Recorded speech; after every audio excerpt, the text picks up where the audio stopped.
তাহলে এই যে একটা সমীকরণ জোট আছে না, এটা হচ্ছে একটা সমীকরণ, এটা হচ্ছে একটা সমীকরণ। আমরা দুইটা সমীকরণকে যখন এক জায়গায় রাখবো তখন আমরা বলবো এটা হচ্ছে সমীকরণ জোট। সমীকরণ জোট। আচ্ছা, এটা সমীকরণ কেন আগে এটা জানতে হবে। সমীকরণ এই কারণে যে এর একটা বাম সাইড আছে, একটা রাইট সাইড আছে, মানে কি একটা বাম দিক আছে, একটা ডান দিক আছে, মাঝখানে কি আছে বাবা, ইকুয়াল আছে। ইকুয়াল থাকার কারণে এটা হয়ে গেল একটা সমীকরণ। যদি একদিকে চলক আর একদিকে ধ্রুবপদ আছে, অথবা উভয় দিকে যদি চলক থাকে সেটাকে আমরা সমীকরণ বলতে পারি, তাই না? তাহলে এই যে এখানে সমীকরণ দেখা যাচ্ছে, তো এই সমীকরণের নাম হচ্ছে সরল সমীকরণ। কি নাম? সরল সমীকরণ। কেন সরল সমীকরণ? এখানে যে চলকগুলো আছে এক্স আর ওয়াই, এদের পাওয়ার কিন্তু সর্বোচ্চ 1, সর্বোচ্চ 1। খেয়াল রাখবো, যাদের পাওয়ারটা সর্বোচ্চ 1 হয়ে যায় সেটা হচ্ছে সরল সমীকরণ, তাই না? এবং এই সমীকরণ নাম হচ্ছে সরল সমীকরণ, বাট এটা হচ্ছে দুই চলক বিশিষ্ট সরল সমীকরণ, তাই না? দুই চলক বিশিষ্ট সরল সমীকরণ, যেহেতু এখানে দুইটা চলক হচ্ছে এক্স আর ওয়াই আছে, তাই না? আচ্ছা, এখন আমরা দেখব যে এই সমীকরণ জোটের কোনো সমাধান আছে কিনা। সমাধান মানে কি, এখানে এমন একটা মান যেই মানটা দিয়ে আমাদের দুইটা সমীকরণে সিদ্ধ হয়, এরকম কোনো মান এর মধ্যে আছে কিনা। আচ্ছা, এটাকে আছে কিনা এটা পরীক্ষা করার জন্য একটা টেকনিক রয়েছে। কিরকম? যদি এটা আমাদের A1 হয়, A1, আর এটা যদি আমাদের A2 হয়, তাহলে A1/A2, A1/A2।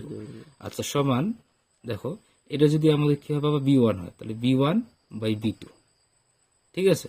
সমান কি বলতো C1, এটা C মানে কনস্ট্যান্ট নাম্বার, C1 বাই কি বলতো C2। যদি আমাদের এরকম হয়ে যায় যে এদের যে আমাদের প্রথম যে এক্স এর যে চলক মানে সহগটা, সেই সহগগুলোর অনুপাতগুলো যদি আমাদের সমান হয়ে যায়, মনে করো যে এখানে এক্স এর সহগ হচ্ছে 3 আর এক্স এর সহগ হচ্ছে কি বলতো 6, তাহলে এখানে 3/6 এরকম।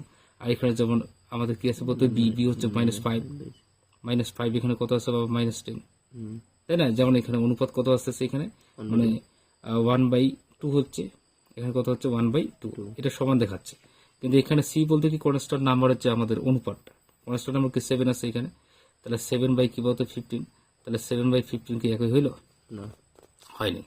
যখন দেখবা যে আমাদের যে চলকের যে সহগগুলো আছে সেই সহগগুলোর অনুপাত এবং কনস্ট্যান্ট নাম্বার যেটা আছে সেটার অনুপাত যদি আমাদের সমান হয়ে যায়, তাহলে সেখানে সমাধান আছে, সমাধান আছে। এবং সেই সমাধান হচ্ছে কি অসংখ্য, মানে এখানে অসংখ্য সমাধান আছে, তুমি শেষ করতে পারবে না, অসংখ্য সমাধান আছে। আর যদি এরকম হয়ে যায় যে আমাদের চলকগুলোর যে অনুপাত এবং কনস্ট্যান্ট নাম্বারের যে অনুপাত সমান নয়, তাহলে এই জায়গায় কিন্তু কোনো সমাধান নেই, কোনো সমাধান নেই। তুমি এখানে কোনো মান পাবে না যে মানটা দিয়ে উভয় সমীকরণে সিদ্ধ হয়, এরকম কোনো মান তুমি কিন্তু পাবে না। কোথায় বোঝা গেল? এই শর্তটা কিন্তু মনে রাখতে হবে। তুমি যদি এক্স এর মান যদি 0 নাও, দেখবা যে ওয়াই একটা মান পাবা, অথবা ওয়াই এর মান যদি 0 নাও, মানে কোনো কিছু একটা মান ধরে তুমি কিন্তু মান পাবা, বাট এখানে একটা সমীকরণের জন্য সিদ্ধ মানগুলো পাবা, কিন্তু এমন মান তুমি পাবা না যে মানটা দিয়ে উভয় সমীকরণ সিদ্ধ হয়, এরকম কোনো কিন্তু তুমি মান পাবা না। কথা বুঝছো তো? যেমন এখানে আমি যদি বলছি x+3y, এদিকে দেখো একটা সমীকরণ জোর দিচ্ছি, x+ কি পাবা 3y সমান কি বলতো 1 আছে না? আবার কি আছে 2x + 6y সমান কত আছে, এখানে 2 আছে কিনা? তাহলে এইখানে যদি আমরা এটাকে a1 ধরি, তাহলে a1/a2, আবার কি বলতো বাবা b1/b2, আবার c1/c2। দেখো আমাদের কিন্তু এই অনুপাতগুলো এখানে সমান হতে হবে। তো দেখি এখানে তো সমান হচ্ছে যে এই এক্স এর সহগ কি 1 আর এই এক্স এর সহগ কি বলতো 2, হচ্ছে কিনা? আচ্ছা, দেখো একটু, কিন্তু এখানে দেখো এরপরে এখানে কি বলতো, এখানে 3/6 আর এখানে দেখো তো বাবা 1/2 কিন্তু ডিডাক্ট হচ্ছে।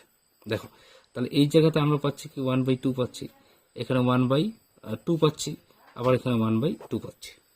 এটা থিঙ্ক করো যে এই যে সমীকরণ জোটটা আছে, এই সমীকরণ জোটে দেখা যাচ্ছে কি এদের চলকগুলোর অনুপাত এবং কনস্ট্যান্ট নাম্বারের অনুপাত সবগুলো কি সমান, সবগুলো কি সমান বা ইকুয়াল।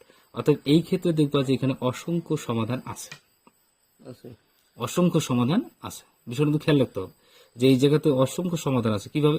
তুমি যদি মনে করো যে এখানে এই সমীকরণের জন্য যদি তুমি একটা এক্স এর মান নাও, মেবি তুমি একটা এক্স এর মান তুমি যদি মনে করো যে এখানে কি ধরবা, যে মনে করো 0 ধরো, তাহলে ওয়াই এর মান কি হবে সেটা বের করতে পারবে। যেমন মনে করো যে এখানে x সমান কি লেখা যায় বাবা 1 - 3y, তুমি লিখতে পারবে কিন্তু, তাই না?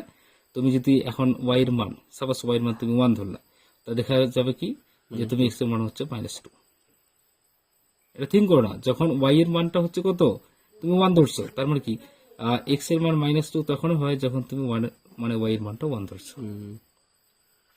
কোথায় কি বোঝা গেল? বুঝতে হবে কিন্তু, অবশ্যই বিষয়টা বুঝতে হবে। এখন দেখো এই মানটাই যদি আমি এখানে বসাই, দেখি এই সমীকরণটা সিদ্ধ হয় কিনা।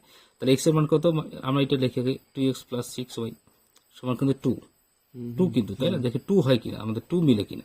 দেখি তুমি যদি এখানে 2 নাও এবং -2 যদি নাও বাবা, এখানে 6 মানে যে 1 দাও, তাহলে কি পাচ্ছ, 2 2 আছে -4 পাচ্ছ, এখানে +6 পাচ্ছ, তার মানে এখানে তুমি কি পাচ্ছ, 2 পাচ্ছ। দেখো এটা কিন্তু সিদ্ধ হয়ে গেল, 2 হয়ে গেল। কথা বুঝছো?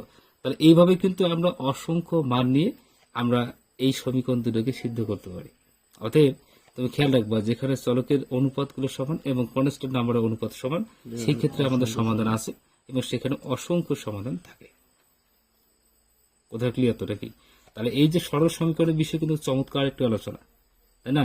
2 চলক বিশিষ্ট সরল সমীকরণ, সরল সমীকরণ কি, সমীকরণ কি, ওই সমীকরণগুলোর সমাধান আছে কিনা সেটা আমরা কিন্তু পরীক্ষা করতে পারি।